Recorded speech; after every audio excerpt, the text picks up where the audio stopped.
Thank you very much, Mr. Speaker. With your permission, I'd like to make a statement on our preparations to leave the European Union and the steps that we're taking to be ready for every eventuality. 17.4 million people voted in the referendum in June 2016 to leave the European Union. More than have ever voted for any proposition in the history of our democracy. And this government is committed to honouring that verdict. And the government is determined to secure a good deal with our EU partners. And negotiations have been led by the Prime Minister, the Brexit Secretary and the Foreign Secretary. And those negotiations have seen significant movement over recent weeks. Until recently, the EU has maintained that the withdrawal agreement was sacrosanct. But now they have acknowledged that it can be changed. And up until this point, the European Union have also said that the backstop was inviolable.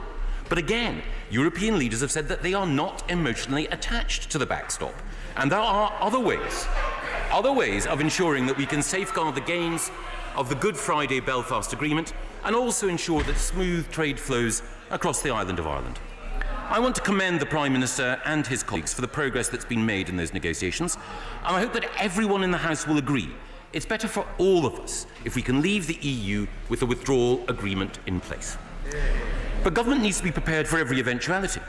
And since the PM took office, he's created a new cabinet structure in order to ensure that across government we take all the steps necessary to prepare for exit.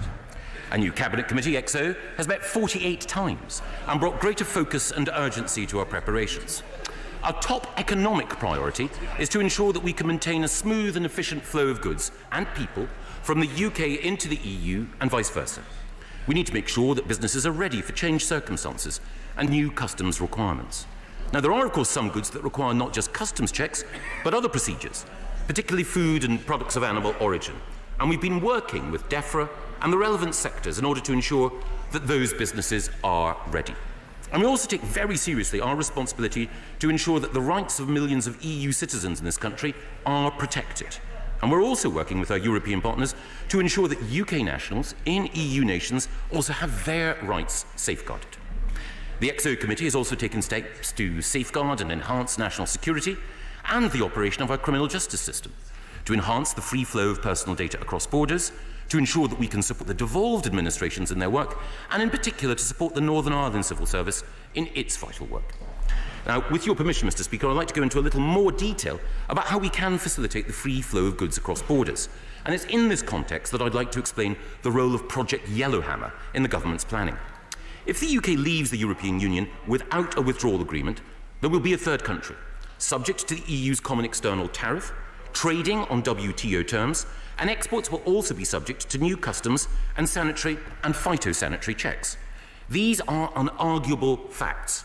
They pose specific challenges, and they constitute the base scenario with which we all have to work.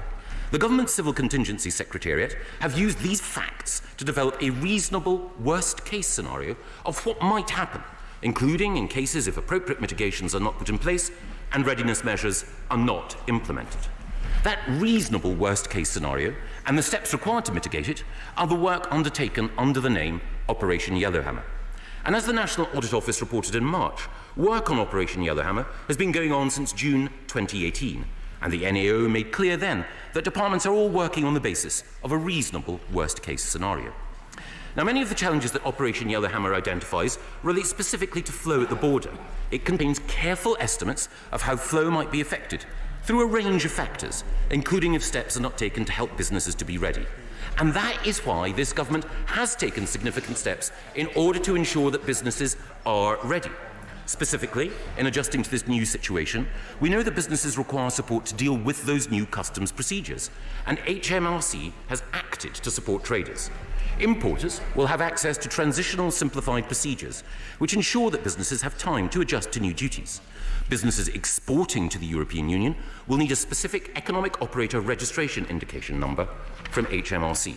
And HMRC have already allocated EORI numbers to 88,000 VAT-registered businesses which currently trade with the EU and not beyond it. We've also introduced postponed accounting for import VAT, and we've negotiated access to the Common Transit Convention, so that both imported and exported goods can continue to flow across international borders without the payment of any duties until they reach their final destination. And we've established new transit sites in Kent and in Essex in order to ensure that trucks can flow freely, carrying goods into France and beyond to the wider EU. We're also providing tailored information to hauliers and businesses through a range of sites across the country to ensure the greatest level of readiness. We've funded business representative organisations to share information with enterprises large and small, and they are preparing for exit. We've also worked with the authorities in both Dover and Calais to smooth trade. And I want to take this opportunity in particular to thank the French authorities for the work they've done to ensure the operation of a smart border in Calais so that compliant consignments should experience no delay. The steps we've taken are designed to ensure that business is ready for exit without a deal on October the 31st. But it is also the case that these steps will in any case be necessary for life outside the single market and the customs union when we secure a new free trade agreement with the EU. And thanks to work undertaken under the previous government and accelerated under this administration, many businesses are already well prepared. For any business that is in any doubt about what's required, the Department for Business, Energy and Industrial Strategy is conducting roadshows and visiting businesses in their premises, and also gov.uk/Brexit provides all the information required. There are, of course, as I mentioned, specific additional requirements for those who are exporting food and products of animal origin, sanitary and phytosanitary checks. Traders will require export health certificates for food and catch certificates for fish. Hundreds of vets have now been trained to issue these certificates and additional personnel certified to support them. And again, the French authorities have taken steps to ensure a smooth flow of critical produce. They've specifically created a new border inspection post at Boulogne-sur-Mer in order to ensure that fish and shellfish products can be caught in the UK today and be on sale in the European Union tomorrow.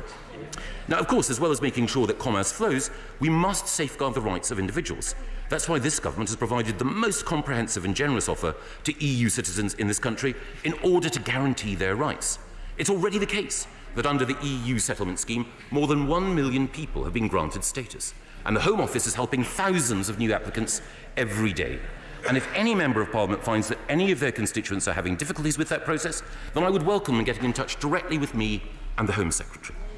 And in the same way, we've taken steps to secure the rights of UK nationals in the EU, including access to healthcare after exit. And we'll continue to work with our partners in Member States to provide further protection for UK nationals. It's important that UK citizens in those countries register with the appropriate authorities, and again on gov.uk/Brexit, details member state by member state are outlined to enable every citizen to have the rights that they deserve. Also this month, the new government committed to increasing the state pension, which is paid to nearly 500,000 people living in the EU every year for 3 years after a no-deal exit. Previously, the commitment was solely for the financial year 2019-20. And as well as making sure that UK nationals in the EU and EU citizens in the UK have their rights protected, we want to make sure that UK citizens can continue to travel in the EU without impediment. That's why UK nationals will have visa-free travel into the EU, and we're also talking to EU member states in order to understand how people who provide professional services can continue to do so member state by member state. Let me turn briefly to security. It's absolutely vital that we ensure as we leave the EU we have the right approach to safeguarding citizens. And that's why we've been talking to the EU about making sure we can continue to have access to law enforcement and national security instruments. It's also important to recognise that as we leave the EU, it will be the case that there are new tools available in order to ensure that we can better deal with people trafficking, smuggling and other criminal activity. Let me turn briefly to the situation in Northern Ireland. This government is absolutely committed to the Good Friday Belfast Agreement, absolutely determined to ensure there will be no infrastructure at the border, and absolutely determined to uphold the functioning of the all-Ireland economy. That's why we will have no checks at the border and no tariffs. Of course, we wait to see what Ireland and the EU Commission will decide, but we stand ready to work with them to help safeguard commerce and rights across the island of Ireland. Now, leaving the EU without a deal certainly provides economic challenges. I do not shirk from that. But it also provides economic opportunities. There's the opportunity to secure new trade deals and become a strong voice for free trade at the WTO. The opportunity to develop new technologies which will help feed the world and enhance our environment. The opportunity to overhaul government procurement to better support growing British businesses. The opportunity to introduce a fairer, more efficient and more humane immigration system. The opportunity to deal more effectively with cross-border crime. The opportunity to invest more flexibly and generously to support overlooked communities. And the opportunity to strengthen our democratic institutions. Mr. Speaker, Leaving the EU was a clear instruction from the British people, and this House now has a clear choice. Do we honour that instruction, or do we continue to delay and seek to frustrate the British people's verdict? This government is clear. We must honour that decision, and that is why I commend this statement to the House.